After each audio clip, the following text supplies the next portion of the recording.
नमस्कार, आप सभी का स्वागत है आज के इस वीडियो में। मैं सारस्वत आज प्रश्नोत्तरी लेकर उपस्थित हूँ भाग 11 के अंदर।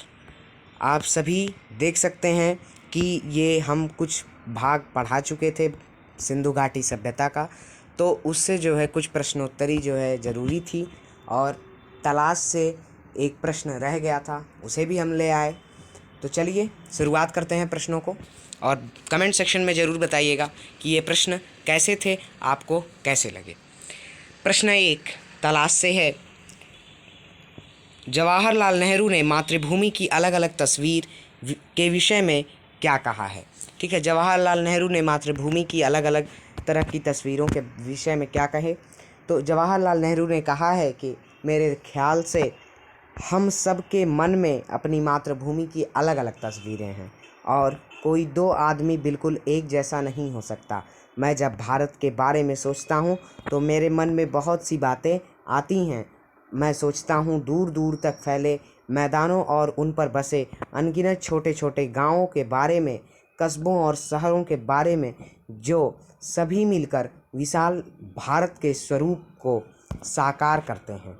ठीक है, तो पंडित जवाहरलाल नेहरू इसको कहते हैं कि अलग अलग तस्वीर के विषय में वे कह रहे हैं कि कोई भी एक समान नहीं हो सकता, एक आदमी एक समान नहीं हो सकता।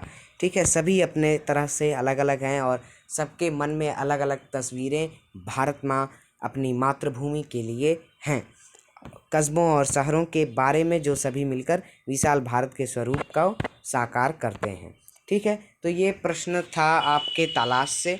और अब आता है अध्याय 3 सिंधु घाटी सभ्यता, और इसकी प्रश्नोत्तरी हम कर रहे हैं। प्रश्न 1 अध्याय 3 सिंधु घाटी सभ्यता से, भारत के अतीत की सबसे पहली तस्वीर कहाँ मिलती है।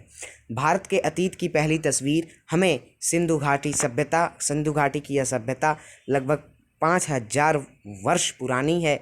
सिंधु घाटी के खंडहर भारत के गौरवशाली अतीत का गवाह हैं।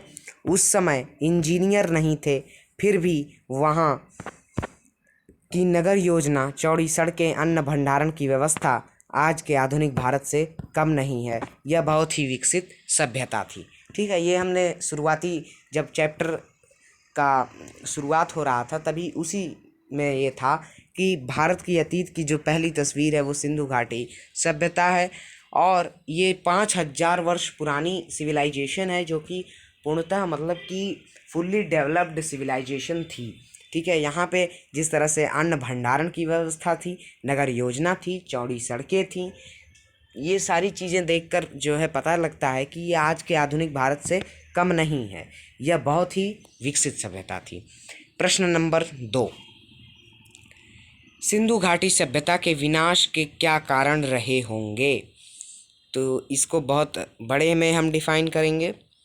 सिंधु घाटी की सभ्यता के बारे में कुछ लोगों का कहना है कि इसका अंत अकस्मात किसी ऐसी दुर्घटना से हो गया, इसकी कोई व्याख्या नहीं मिलती।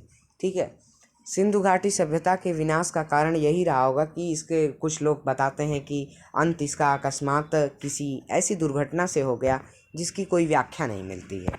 सिंधु नदी अपने भयंकर बाढ़ों के लिए प्रसिद्ध है। सिंधु नदी जो है अपनी भयंकर बाढ़ के लिए प्रसिद्ध है, जो नगरों और गांवों को बहा ले जाती है। यह भी संभव है कि मौसम के परिवर्तन से धीरे धीरे ज़मीन सूखती गई हो और खेतों पर रेगिस्तान छा गया हो। मोहनजोदड़ो के खंडहर अपने आप में इस बात के प्रमाण हैं कि बालू की तह जमती गई, जिससे शहर की ज़मीन की सतह ऊंची उठती गई और नगरवासियों को मजबूर होकर पुरानी नींव पर ऊंचाई पर मकान बनाने पड़े। खुदाई में निकले कुछ मकान 2 या 3 मंजिले जान पड़ते हैं। ठीक है, अब यहाँ पे बताते हैं ये कि सिंधु घाटी की सभ्यता का विनाश जो है अकस्मात दुर्घटना से हुआ। फिर सिंधु नदी अपने बाढ़ों के लिए बड़ी प्रसिद्ध है, जो कि नगरों और गांवों को बहा ले जाती है। और यह भी संभव होता गया होगा कि मौसम के परिवर्तन से ज़मीन सूखती गई होगी, खेतों पर रेगिस्तान छा गया होगा। और मोहनजोदड़ो के खंडहर अपने आप में इस बात का प्रमाण है। बालू की तह जमती गई, जिससे शहर की ज़मीन की सतह जब ऊंची उठती गई होगी तो नगरवासियों को मजबूर होकर पुरानी नींव पर ऊंचाई पर मकान बनाने की ज़रूरत पड़ी होगी। और लास्ट में है कि खुदाई करने पर कुछ मकान 2 या 3 मंजिलें नीचे धंसे हुए मिलते हैं। तो ये सारे प्रमाण हो सकते हैं कि इसका सिंधु घाटी सभ्यता का विनाश कैसे हुआ होगा। अब यहाँ पे है प्रश्न 3, आर्यों का आगमन भारत में कब हुआ। ठीक है, एक थे यूज़र, उन्होंने कमेंट भी किया था कि आर्यों का आगमन भारत में किस प्रकार से हुआ था। तो आपको बता दें कि आर्यों का आगमन भारत में कब हुआ। ऐसा माना जाता है कि आर्यों का भारत में प्रवेश सिंधु घाटी युग के लगभग 1000 वर्ष बाद हुआ।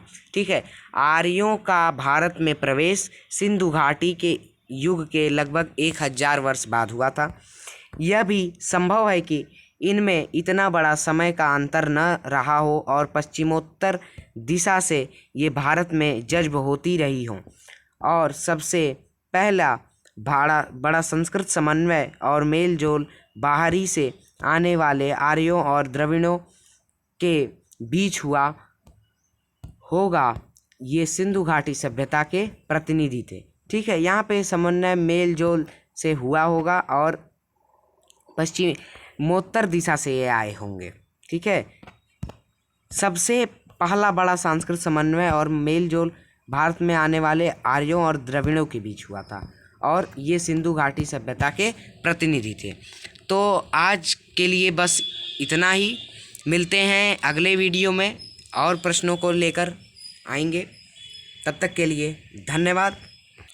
आशा है आप इन प्रश्नों को पसंद करेंगे और चैनल पर नए होगा चैनल को सब्सक्राइब कीजिएगा तथा वीडियो को अधिक से अधिक अपने दोस्तों को शेयर कीजिएगा।